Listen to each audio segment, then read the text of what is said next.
Assalamualaikum warahmatullahi wabarakatuh. Kembali lagi bersama saya Fitria Andani di channel YouTube Biolaut. Nah, sebelum lanjut jangan lupa di-subscribe dan nyalakan notifikasi loncengnya. Nah, saya bertujuan untuk memenuhi tugas mata kuliah Ekologi Perairan bersama dosen Pak Ilham Zulfahmi MSI. Nah, kali ini saya akan membahas tema yaitu hubungan nilai-nilai Islam dalam menjaga ekologi perairan. Agama sebagai sumber nilai yang dapat merubah alam menjadi suatu sumber kehidupan yang positif maupun negatif, di mana Islam juga menjadi sistem nilai dan norma yang bertujuan dapat memecahkan masalah kehidupan makhluk di bumi ini sebagai sebuah ungkapan rasa tanggung jawab. Nah, salah satunya bagaimana cara kita untuk menjaga alam dan jangan pula untuk merusaknya, karena lingkungan hidup tidak terlepas dari proses penciptaan alam. Dengan begitu, kita harus memiliki kesadaran dengan menjaga lingkungan dengan baik dan benar. Karena Islam merupakan sistem nilai ataupun aturan bagi kehidupan manusia, perlu dipahami bahwa Islam ini memiliki rasa tanggung jawab yang besar dalam melestarikan alam. Artinya, Islam melarang umatnya untuk merusak alam. Nah, dengan salah satunya adalah lingkungan perairan. Kenapa? Karena air merupakan sumber daya alam yang sangat besar dan berperan penting bagi kehidupan manusia dan makhluk hidup lainnya. Nah, dengan begitu kita harus memiliki kesadaran, tanggung jawab, dan disiplin dalam menjaga lingkungan perairan seperti sungai, danau, dan lain-lainnya. Nah, dengan begitu, dengan kita menjaga, maka kita telah memiliki rasa tanggung jawab. Nah, seperti jangan membuang sampah sembarangan, kemudian jangan mencemari lingkungan perairan kita.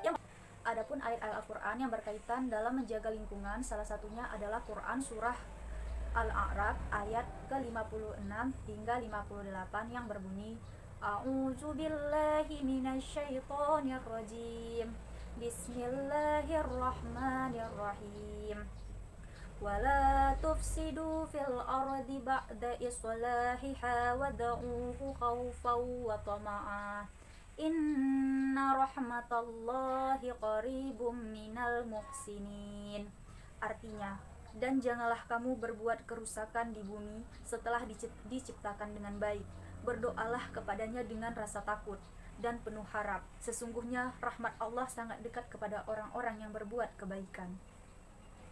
Wa huwallazi yursilu riyaha busyran baina yaday rahmatih hatta idza aqallat sahaban siqalan suqnahu li baladin mayyitin fa'anzalna bihil ma'a fa'akhrajna bihi min kulli thamarat kadzalika nukhrijul mauta la'allakum tadhakkarun. Artinya, dialah yang meniupkan angin sebagai pembawa kabar gembira mendahului kedatangan rahmatnya, yaitu hujan, sehingga apabila angin itu membawa awan mendung, kami halau ke suatu daerah yang tandus, lalu kami turunkan hujan di daerah itu. Kemudian kami tumbuhkan dengan hujan itu berbagai macam buah-buahan. Seperti itulah kami membangkitkan orang yang telah mati. Mudah-mudahan kamu mengambil pelajaran. Wal baladut thayyibu yakhruju nabatuhu biidzni rabbih walladzi khabutha la yakhruju illa nakida kadzalika nusarriful ayati liqaumin yashkurun. Artinya, dan tanah yang baik, tanaman-tanaman yang tumbuh subur dengan izin Tuhan, dan tanah yang buruk, tanaman-tanamannya yang tumbuh merana. Demikianlah kami menjelaskan berulang-ulang tanda-tanda kebesaran kami bagi orang-orang yang bersyukur. Shadaqallahul azim. Di atas dapat dipahami bahwa Allah sangat memperhatikan kesejahteraan manusia yang ada di bumi, di mana dengan diturunkannya hujan maka tumbuhlah pohon-pohonan dan tumbuh-tumbuhan lainnya yang nantinya akan menghasilkan buah dan dapat dinikmati oleh manusia. Nah, dengan begitu kita jangan lupa untuk selalu bersyukur dan berdoa dengan penuh harap kepada Allah Subhanahu wa taala, dan senantiasa untuk memelihara karunia yang diberikan Allah kepada kita, dan jangan sesekali untuk merusaknya. Nah, seperti jangan membuang sampah sembarangan, kemudian membuang-buang air dan lain-lainnya.